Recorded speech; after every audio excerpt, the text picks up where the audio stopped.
I have already mentioned how Sergei Karjakin became an international master at the age of just 11 years old, an outstanding feat in itself. But 2002 saw Karjakin really make a breakthrough year. He achieved all of his Grandmaster norms, the 3 Grandmaster norms required to become a chess Grandmaster, the highest level you can achieve in chess. And it's an outstanding feat, yet to be broken actually, 12 years and 7 months. Fantastic achievement. And the first norm he made, this is, I'm speaking as someone who's actually made just 1 Grandmaster norm at this current time. It's a very difficult thing to do, a lot of pressure involved, and it's amazing to think that a 12-year-old has managed to do that. The game I'm about to see was the Aeroflot Open in Moscow, played in February 2002. Sergei is playing black here against Gennady Kuzmin, a very strong Ukrainian Grandmaster, and he managed to kind of grind his experienced opponent out in this endgame of Rook and Bishop against Rook and Knight. Now, I think what happened was White's last move was Knight to d5. Most people would probably prefer to be White here because that Knight is on a secure outpost and the Black Bishop is not very good. However, what's important is it's Black's turn to move in this position, and Karjakin found a very nice idea. He played Rook to h6. This takes control of one of the most important files in the position, and when you have an open file, the most important thing is to have an infiltration point in that file. Here Black has the wonderful square h2 to come into. And rooks on the 7th or 2nd rank in this case are very good, very useful, because not only does it attack a pawn, the pawn can't really move because pawns behind it might be under attack. So White will now be reduced to playing passively, and in any endgame, or generally in chess, you don't really want to be playing passively. So how does Sergei manage to outwit his experienced opponent here on the way to his first Grandmaster norm? Let's have a look. King d2, Rook h2. White's actually only move now is to play Rook g1. Now it's a question of whether Black can get this bishop involved. This was the key kind of action in this endgame. White's knight is of course very nicely placed here on d5, but a knight there on d5 by itself is not going to be that useful without the support of its other pieces. So bishop e5, improving the bishop, but yet it still doesn't have a super good square to go to.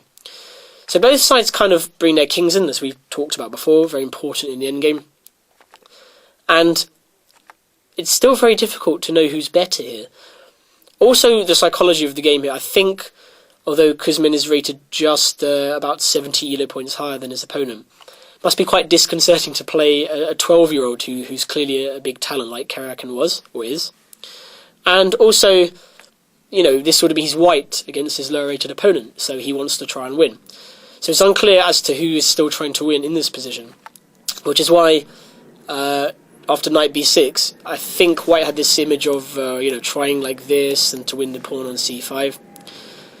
And this was the moment where Karjakin decided, similar to his style of play, I want to play actively. How do I play actively? How do I get my bishop into a good square or my pieces into good squares? We already discussed how the rook on h2 was very strong.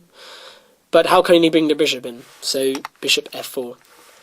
And it's the kind of move that, it's a difficult move to try and actually play. It's easy to see on the computer screen here. But would we really want to give up that c-pawn? What are we going to get in return? Well, we could play king takes c5, but I think Karjakin has a number of good moves, namely, for example, d3. This is quite a cheeky little move because of the idea of hitting all these pieces like this. So, whilst both players saw that, the key move is knight a4. And now black's c-pawn is definitely going to be consigned to capture. But bishop e3. Now, we talked at the beginning of this position that we looked at. We talked about the bishop and the knight. Can the bishop match the knight in terms of activity?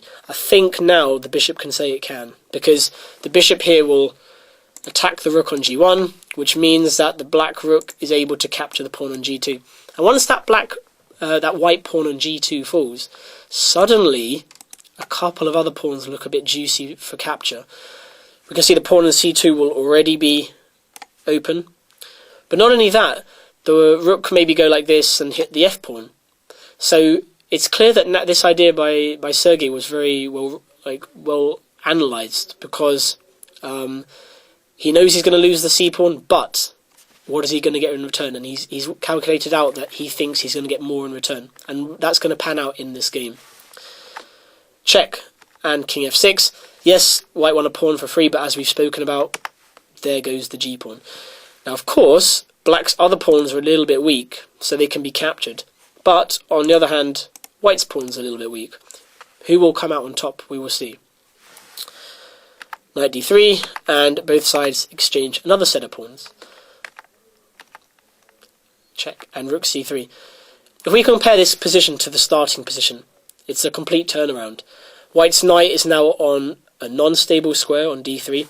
Yes, knights do want to stand in front of opposition pawns, passed pawns like this, but the knight was very strong on d5, and now it's been reduced to having to move again. Not only that, the rook is now on an excellent third rank here, attacking all of white's pawns.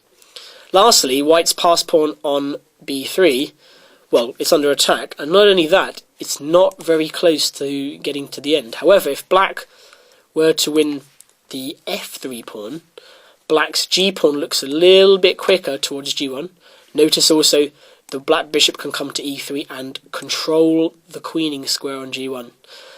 Finally, black's d pawn might be able to run towards d1. So I would say that the tables are being turned here, and the sort of equal position, maybe slightly better for white, has now turned into a big advantage for black. And that's got to be down to Karjakin's superb play in this endgame. Something we've already mentioned quite a few times, and again we're seeing it right here against a very experienced opponent.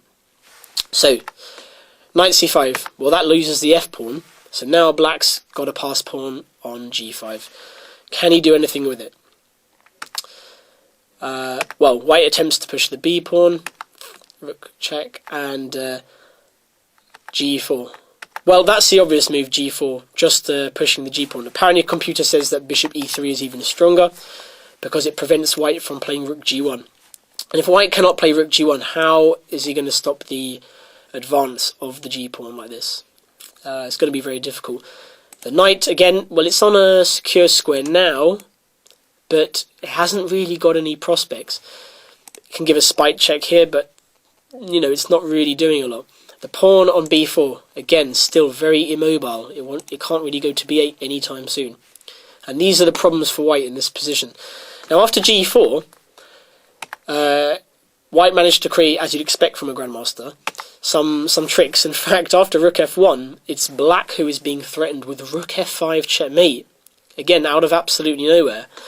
So has Karjakin blundered? Has he allowed this activity for white? Well, I'm going to say no, obviously, because I'm supporting him here. But in any case, we've discussed already how we still think that black's pieces are very well placed. So even a mini blunder like this, technically, isn't that bad for him. Now, d3. White plays to win this d pawn in this very nice way like this. So it's 2 pawns each and a knight and a rook. What is going on in this position? Well, there's still tactics involved, aren't there? Black is actually threatening to capture the knight and capture the rook on d3. Black also has a second threat, which is to play bishop takes b4. Is white able to hold on to all these? Well, even if he was able to defend against that, the black g pawn is going to be very strong.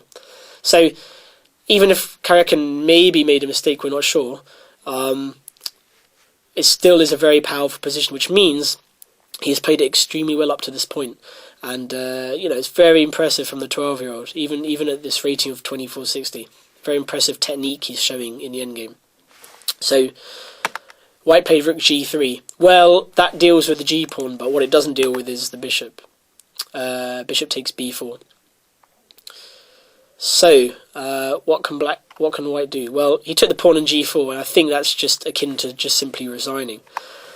Possibly he could have gone king b5. I think, though, that should still be winning for black in this rook ending with rook g5. Defending the pawn, and black simply will play king f2 and push the g pawn. And there's nothing white can do about it. So, instead, Kuzmin played rook takes g4, and he lost the knight. And now there's still some technical difficulties again. What is black's plan? He's a piece up, but black only has one pawn here. So how is black going to configure the bishop and the pawn in order to kind of defend each other and therefore secure the win? Because if black can keep that pawn on the board and then win the pawn on e4, that pawn will have a free run. It'll be a pass pawn. So Karjakin found an excellent idea, bishop c3. And the idea is to play f6 and plonk the bishop on e5. And these are little kind of tactical ideas to know. Sort of the fact that the pieces defend each other. If you notice any strong player in any Grandmaster's game, you'll find at some moment they will play moves where the pieces are very harmonious, they defend each other, and this is another example. If black plays f6 and bishop e5, they will secure each other, and it's simply a case of whether black can win that pawn, and it should be quite easy. Ideas like king f3, rook a4, and the pawn should be lost with an eventual win for black. So again, fantastic technique from Sergei Karjakin at just 12 years old, and this helped him secure his first ever Grandmaster norm in the Aeroflot Open Moscow in February 2002.